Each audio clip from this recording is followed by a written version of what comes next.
Hello my dear students, how are you? I hope सभी अच्छे होंगे। तो हम आगे और अगले लेवल पे चलते हैं डायरेक्ट एंड इनडायरेक्ट को लेके। और आज की जो वीडियो है बहुत ही इंपॉर्टेंट है और ये समझ लीजिए सबसे ज्यादा जो इनडायरेक्ट पूछा जाता है वो इसी टॉपिक से पूछा जाता है और इस टॉपिक का नाम है इंपेरेटिव सेंटेंस। इंपेरेटिव सेंटेंस बहुत ही आसान है इसका इंपेरेटिव बनाना और एग्जाम के पॉइंट ऑफ व्यू से बहुत ज्यादा इंपॉर्टेंट है। और मैं आपसे रिक्वेस्ट करूंगा कि लगातार पढ़ते रहिए और हमारे साथ जुड़े रहिए। आपकी थोड़ी सी लापरवाही आपको तो खैर नुकसान पहुंचाएगी, थोड़ा सा हमारा हौसला भी तोड़ती है। और तो आपके लिए इतना अच्छा और बहुत अच्छा कंटेंट देने की जो हम कोशिश कर रहे हैं, तो प्लीज़ बने रहिए, वीडियोस को देखते रहिए। आपका एक एक टॉपिक पूरा करा के ही हम नेक्स्ट टॉपिक पे जाएंगे। डायरेक्ट इनडायरेक्ट को जब तक लगभग हम फिनिश नहीं करेंगे तब तक हम आगे नहीं जाएंगे। तो आज इसका इंपेरेटिव का हम पार्ट 1 करते हैं। इंपेरेटिव थोड़ा सा लंबा टॉपिक है तो उस 2 वीडियो में कवर होगा। तो चलते हैं टॉपिक पे। देखिए बच्चों, इंपेरेटिव सेंटेंस, इंपेरेटिव सेंटेंस के बारे में आप पहले भी जानते हो कि जिन वाक्यों के द्वारा आज्ञा, प्रार्थना, आपकी विनती, सुझाव, चेतावनी, ऐसे जो भाव प्रकट होते हैं सेंटेंस में, वो आपके इंपेरेटिव सेंटेंस कहलाते हैं। और इन वाक्यों की एक पहचान और है कि इनमें जो आपका सब्जेक्ट जो होता है यू, वो छिपा रहता है, काम को करने वाला। और ये वर्ब की फर्स्ट फॉर्म से शुरू होते हैं क्योंकि सब्जेक्ट तो होता नहीं, या फिर डू नॉट या डोंट के बाद आपका वर्ब की फर्स्ट फॉर्म से वो शुरू होते हैं। यानी एफर्मेटिव है तो खाली वर्ब की फर्स्ट फॉर्म, और आपका निगेटिव है तो डू नॉट यानी डोंट के साथ में वर्ब की फर्स्ट फॉर्म। तो देखना बच्चों किस तरह के भाव प्रकट होते हैं, इनको हमें समझना होगा। समझने के बाद आपको भाव के अकॉर्डिंग रिपोर्टिंग वर्ब को चेंज करना होगा। देखना बच्चों, आज्ञा या आदेश, जिसे हम ऑर्डर बोलते हैं, अगर आज्ञा या आदेश का भाव हमें सेंटेंस में मिले तो रिपोर्टिंग वर्ब का जो आपका होता है सेड या सेड टू, उसको चेंज करेंगे बच्चों किसमें? ऑर्डर्ड में। और अगर हमें प्रार्थना या विनती यानी रिक्वेस्ट के भाव अगर मिले तो क्या करेंगे बच्चों? या तो रिक्वेस्टेड में चेंज कर देंगे या बेग्ड में, दोनों का मीन सेम है। और एक चीज बता दूं आपको, पहचान क्या है इनकी। प्रार्थना या विनती जब भी आपको मिलेगी, आपको ये 2 वर्ड मिलने के मैक्सिमम चांस होते हैं, ज्यादातर मिलते ही हैं, प्लीज या काइंडली। तो आप इन्हीं 2 वर्डों से पहचान लोगे कि ये क्या है? Imperative sentence.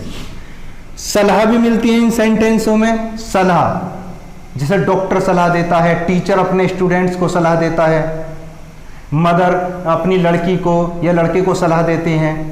तो ये क्या होगी आपकी? एडवाइस। तो इसको क्या कर देंगे? एडवाइज्ड में चेंज कर देंगे। मनाही, प्रोहिबिशन। मनाही क्या चीज होती है ये बच्चों? जब कोई किसी चीज को यानी किसी एक्शन को यानी काम को करने से कोई अगर मना करता है तो वो क्या है? प्रोहिबिशन। यानी हमारे बड़े अगर हम कोई ऐसा काम करते हैं जो हमारे लिए अच्छा नहीं है तो हमारे बड़े उसको मना करते हैं, तो ये किस कैटेगरी में आएगा? आपका प्रोहिबिशन में। और बच्चों इसके लिए क्या यूज करेंगे हम? फॉरबेड वर्ड का यूज करेंगे। फॉरबेड माने होता है मना करना। और एक पॉइंट और बता दूं, फॉरबेड एक वर्ड है जो खुद एक निगेटिव है। फॉरबेड के साथ कभी भी नॉट का इस्तेमाल नहीं होगा क्योंकि फॉरबेड माने मना करना, यानी खुद में ही नॉट छिपा हुआ होता है। अगर कोई चेतावनी दी जाती है, वार्निंग दी जाती है, तो क्या करेंगे बच्चों? वार्नड। और कोई निर्देश दिया जाता है किसी को किसी काम करने का तो क्या? कमांडेड। तो आई होप ये बात तो बहुत अच्छे तरीके से आप समझ गए होंगे। और बच्चों देखना कंजंक्शन कौन सा यूज होता है इसका?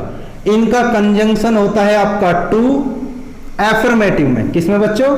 एफर्मेटिव में। अगर वो सेंटेंस आपका निगेटिव है तो फिर आपका कंजंक्शन यूज होगा यानी नॉट टू, यानी टू से पहले आपको क्या लगा देना है? नॉट का यूज कर देना है।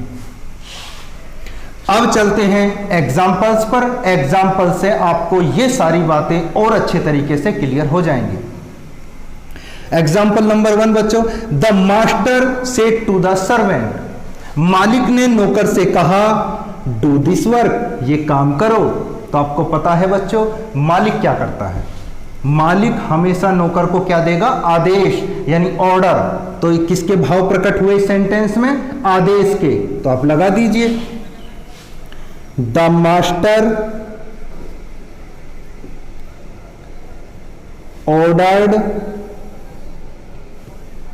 The servant. अब बच्चों देखना ये निगेटिव है कि अफर्मेटिव है, देखना डू दिस वर्क, वर्ब की फर्स्ट फॉर्म डू और दिस वर्क। तो क्या है इसमें, नोट तो है नहीं, तो आपका कंजंक्शन कौन सा लगाएंगे, टू और उसके बाद डू यानी वर्ब लगा देंगे। टेंस में कोई इसमें चेंज करना होता ही नहीं है, जो भी चेंज करना होगा रिपोर्टिंग वर्ब में। अब बच्चों देखना दिस कौन सा है, ये दिस एक निकटता सूचक शब्द है और दिस को हम चेंज करना पहले सीख गए हैं, दिस को चेंज करना है दैट में। तो दैट वर्क और आपका फुल स्टॉप। नेक्स्ट एग्जांपल पे चलते हैं। I said to him please don't disturb me. देखना मेरे प्यारे बच्चों, आई देखना प्लीज वर्ड आ गया, प्लीज कि मुझे परेशान मत करिए। तो प्लीज यानी इसने क्या किया, प्रार्थना की है, रिक्वेस्ट की है। तो तो क्या सेड टू को क्या कर देंगे, रिक्वेस्टेड, भाव के अकॉर्डिंग, मीन्स के अकॉर्डिंग हमको चेंज करनी है रिपोर्टिंग वर्ब। ठीक है, तो आई रिक्वेस्टेड हिम। और बच्चों देखना यह है निगेटिव, क्या यूज हो रहा है, डोंट। तो आप क्या लगाओगे कंजंक्शन आपका, नॉट टू। और नॉट टू के बाद आपको जो भी आपका सेंटेंस है उसको लिख देना है आपको। तो नॉट टू डिस्टर्ब। अब मी क्या है, ये आपका है फर्स्ट पर्सन का प्रोनाउन और चेंज होगा रिपोर्टिंग वर्ब के सब्जेक्ट के अकॉर्डिंग। और जो है वो पहले से ये क्या, आई, और आई के अनुसार क्या आता है, मी। तो आपको क्या लगा देना है यहाँ, मी। तो बच्चों क्या बना, I requested him not to disturb me. देखना बच्चों next, the doctor said take medicine on time. तो मेरे प्यारे बच्चों डॉक्टर अपने पेशेंट को क्या कहता है कि टाइम पर दवाई लीजिए। तो ये क्या दे रहा है बच्चों, धमकी दे रहा है, आदेश दे रहा है क्या, नहीं, सलाह देता हमेशा डॉक्टर। तो क्या करेंगे बच्चों, द डॉक्टर एडवाइज्ड। और उसके बाद देखना ये एफर्मेटिव है तो कंजंक्शन लगेगा टू और उसके बाद टेक मेडिसिन ऑन टाइम। देखना बच्चों टेंस की तो टेंशन ही नहीं लेनी है इंपेरेटिव में। नंबर 4 देखना बच्चों, ये था आपका सलाह का, एडवाइस का। Mother said to her child do not play in the sun. देखना बच्चों इसमें क्या भाव आपको नजर आया, बताइए। देखिए मदर जो है, मां अपने बच्चे से कह रही है कि बाहर धूप में मत खेलो, धूप में मत खेलो। सन मतलब सूरज की रोशनी, यानी धूप में मत खेलो। तो मना कर रहे हैं ना, तो हम इसमें यह भी यूज कर सकते हैं, फॉरबेड का यूज कर सकते हैं। क्या यूज कर सकते हैं बच्चों, फॉरबेड का, क्योंकि मना किया जा रहा है इस काम करने के लिए। और हम एक चीज और मैं बता दूं, मां है हमेशा बड़ी है बच्चे से, तो ऑर्डर का भी यूज कर सकते हैं, ऑर्डर। और बच्चों वार्निंग का भी यूज कर सकते हैं, यानी वार्न, क्योंकि चेतावनी भी दे रही है, क्योंकि बाहर मत जाओ, बाहर धूम में मत खेलो, अदरवाइज मदर तुम्हें पता ही है क्या कर देंगे, पिटाई भी कर सकती हैं। तो चेतावनी भी यूज किया जा सकता है। करिए, देखते हैं कैसे बनता है ये। मदर मना कर रहे हैं तो क्या करने बच्चों, फॉरबेड हर चाइल्ड। और बच्चों देखना ये है सेंटेंस निगेटिव। क्या है बच्चों ये, निगेटिव। तो किस कंजंक्शन का यूज करेंगे हम, देखो निगेटिव में हम करते हैं नॉट टू का यूज, लेकिन यहां क्या करेंगे, टू का, क्योंकि फॉरबेड ऑलरेडी निगेटिव है। तो यहां क्या यूज करेंगे, फॉरबेड के साथ में हमेशा टू का ही यूज होगा, नॉट टू का यूज नहीं होगा। तो child to play in the sun. और देखना बच्चों इसको और आगे हम बना देते हैं। अगर इसको मैं क्या मानूं कि चेतावनी भी तो दी जा रही है, उसके अकॉर्डिंग है, ऑर्डर भी तो मान सकते हैं इसको, तब कैसे बनेगा देखना। मदर ऑर्डर्ड, आप ऑर्डर्ड कर दो या आप कर दो क्या बच्चों, वार्न्ड। दोनों में से कोई सा यूज कर सकते हो, वार्न्ड। किसको, हर चाइल्ड। और बच्चों देखना, अब निगेटिव है तो फॉरबेड में ही तो नोट छिपा हुआ होता है, ऑर्डर्ड में या आपके वार्न्ड में कोई होता है, इसलिए आपको कंजंक्शन का यूज करना है, नॉट टू। तो not to play in the सन।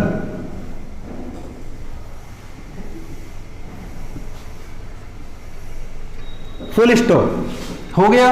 आपको जैसा उचित लगे, भाव के अकॉर्डिंग जैसा भी आपको समझ में आता है आप बना दोगे। तीनों तरीके आपके बिल्कुल सही हैं। अब चलते हैं आपके नेक्स्ट एग्जांपल पर। The teacher said boys don't make a noise. देखना मेरे प्यारे बच्चों, इसमें भी मना किया गया है कि शोर मत मचाइए। किसने, टीचर ने बच्चों से बोला है। बनाइए, इसको भी आप फॉरबेड से भी बना सकते हो, ऑर्डर्ड से बना सकते हो, वार्न्ड से बना सकते हो, तीनों से बना सकते हो आप इसको। देखिए आप इनडायरेक्ट बनाइए, तो मैं इसको किससे बना दूं, चलो मैं फॉरवर्ड से बना के बता देता हूं आपको। The teacher forward. और एक बच्चों एक चीज देखना, इसमें पुकारा गया है बॉयज। रिपोर्टेड पार्ट के अंदर अगर किसी चीज को नाम लेकर पुकारा जाए, जैसे boys don't make a noise, तो जो बॉयज है ना, किसको पुकारा गया, बॉयज को। काम किस पे किया गया, एक्शन किस पे की गई, बॉयज पे। तो बॉयज आपका ऑब्जेक्ट है। तो रिपोर्टेड पार्ट में जो आपको पुकारी गई चीज है, जो ऑब्जेक्ट है, उसको हम कहां लगाएंगे, रिपोर्टिंग वर्ब में एज ए ऑब्जेक्ट इसको यूज करेंगे। तो the teacher forbade the boys to, क्योंकि नॉट टू तो यूज करना नहीं है फॉरवर्ड के साथ में, टू मेक अ नॉइज।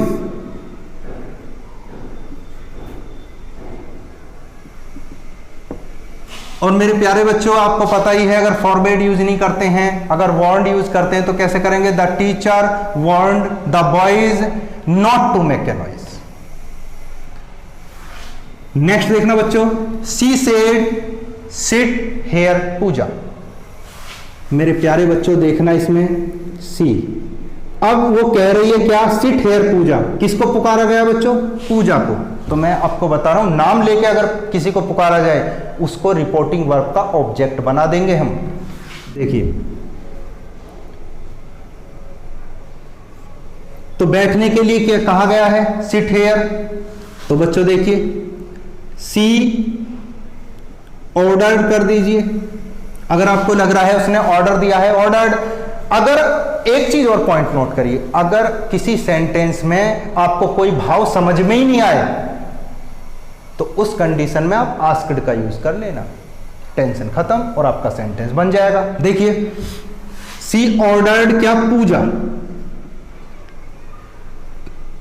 और आपका कंजंक्शन टू, सिट, और हेयर का क्या कर देंगे बच्चों, देयर कर देंगे। ये आप पहले ही सीख चुके हो। तो she ordered Pooja to sit there. ये सेंटेंस क्यों दिया था मैंने, ये इसलिए दिया था कि आप समझ सको कि अगर नाम लेके किसी को बुलाया जाए तो हम रिपोर्टिंग वर्ब के किस में यूज कर लेंगे, ऑब्जेक्ट के रूप में उसे यूज कर लेंगे, टू सिट देयर। नेक्स्ट देखना मेरे प्यारे बच्चों, ये एग्जांपल देखना, wife said to her husband. पत्नी ने अपने पति से कहा, bring a new sari for me, कि मेरे लिए एक नई साड़ी ला दीजिए।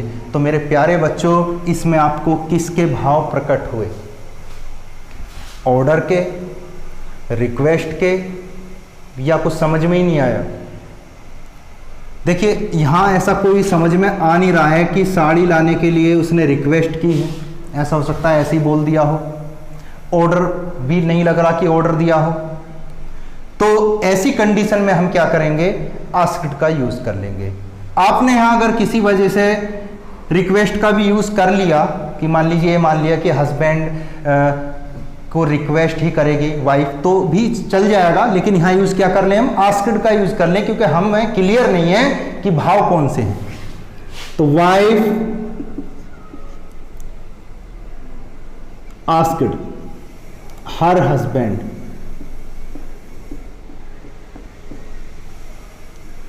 हस्बैंड और कंजंक्शन आपका to bring a new sari for. अब देखना बच्चों, मी कौन से पर्सन का प्रोनाउन है? फर्स्ट पर्सन का प्रोनाउन है। रिपोर्टिंग वर्ब के सब्जेक्ट के अनुसार चेंज होगा। करिए।